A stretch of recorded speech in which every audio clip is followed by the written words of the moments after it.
Hello, amazing parents and educators. Welcome back to our channel. Today, we're re-diving into something truly foundational for our kids' happiness and success, the essential life skills that will help them thrive. We're talking about the 4 pillars: good manners, strong friendships, healthy habits, and sharp social-emotional skills. Are you ready to raise some incredible little humans? Let's get started. First up, let's talk about good manners. And no, this isn't about being stuffy or old-fashioned.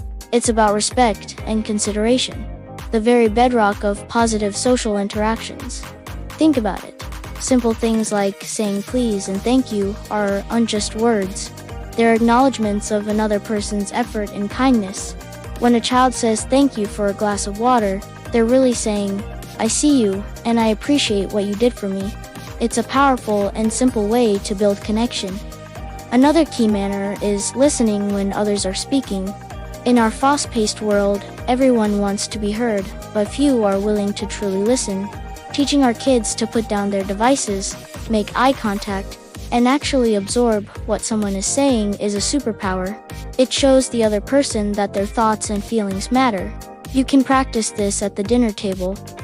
Go around and have each person share something about their day, with the rule that everyone else listens without interrupting. It's a simple exercise with a huge impact. And let's not forget respecting personal space. This is about understanding boundaries. We can teach this by saying things like, let's ask Johnny if he'd like a hug before we give him one, or remember to give people a little room in the line.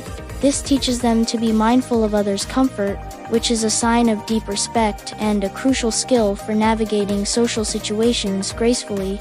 Good manners are really just about making people feel valued and comfortable around you. Now, let's move on to the second pillar, friendship. Humans are social creatures, and learning how to build and maintain positive relationships is vital for a happy life. One of the first steps in making friends is teaching kids how to be approachable and kind. A simple smile can be an invitation for friendship. Encourage your child to smile at a new classmate or say hi to someone on the playground. It's a small act of bravery that can open up a world of connection. But making friends is just the beginning. Keeping them is the real art. And that's where empathy and sharing come in. Empathy is the ability to understand and share the feelings of another. We can nurture empathy by asking questions like, how do you think Sarah felt when you took her toy? Or can you imagine what it's like to be the new kid in class? These questions encourage them to step into someone else's shoes. Sharing, whether it's a toy or their time, teaches cooperation and shows that they value the friendship more than the object. When they share, they're building a we instead of just a me. Conflict is also an inevitable part of any relationship. The key is to teach our kids how to resolve it constructively.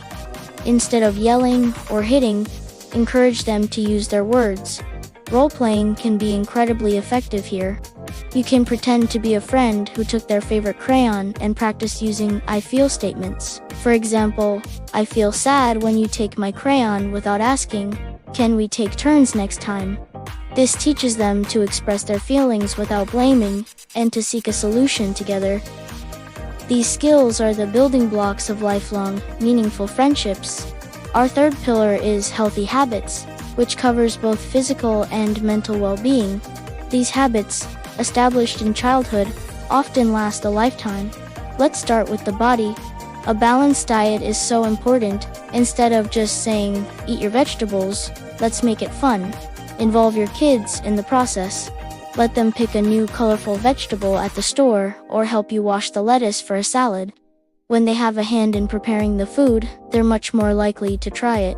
Frame healthy food as fuel for their bodies, giving them energy to play, learn, and grow strong. Regular physical activity is just as crucial. It doesn't have to be organized sports. It's about moving their bodies and having fun. A family bike ride, a dance party in the living room, or a game of tag in the park are all fantastic ways to stay active. The goal is to associate movement with joy, not with a chore. This helps them build a positive relationship with exercise that can keep them healthy and happy for years to come. And we can't forget about sleep. Sleep is when our kids' brains and bodies do some of their most important work, growing, repairing, and consolidating memories. A consistent bedtime routine is a powerful signal to the body that it's time to wind down. This could include a warm bath, reading a story together, and dimming the lights. It's a calm, predictable ritual that helps them transition peacefully to sleep, ensuring they wake up refreshed and ready for a new day. Healthy physical habits create the foundation for a strong mind. Now for our final, and arguably most important, pillar, social-emotional learning, or SEL. This is about helping our kids understand their own feelings and the feelings of others. The first step is self-awareness, which starts with simply being able to name their emotions. We can help by being their emotion coach. When you see them getting frustrated, you can say, "It looks like you're feeling really frustrated with that puzzle right now. It's okay to feel that way." By giving their feeling a name, you validate it and show them that all emotions are acceptable. You can use a feelings chart with different facial expressions to help them build their emotional vocabulary. Once they can identify their feelings, the next step is self-management, learning how to handle those big emotions in a healthy way. This is a huge challenge for little ones. We can teach them coping strategies. For example, when they feel angry, instead of lashing out, they could try taking deep belly breaths, squeezing a stress ball, or going to a quiet, calm-down corner with a soft pillow and some books. It's not about suppressing the emotion, but about choosing a constructive response. We re-giving them the tools to navigate their inner world without causing a storm in the outer world. These skills, self-awareness and self-management, are the core of emotional intelligence. A child who can say, "I'm feeling sad, and I need a hug," or "I'm getting angry, so I'm going to take a break," is a child who is in control.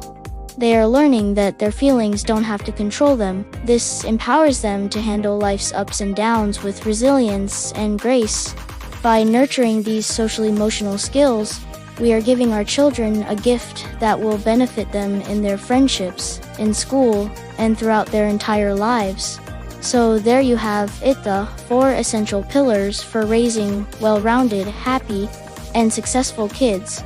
Good manners based on respect, strong friendships built on kindness and empathy, healthy habits for body and mind, and the critical skills of social-emotional learning. It might seem like a lot, but remember, this is a journey, not a race.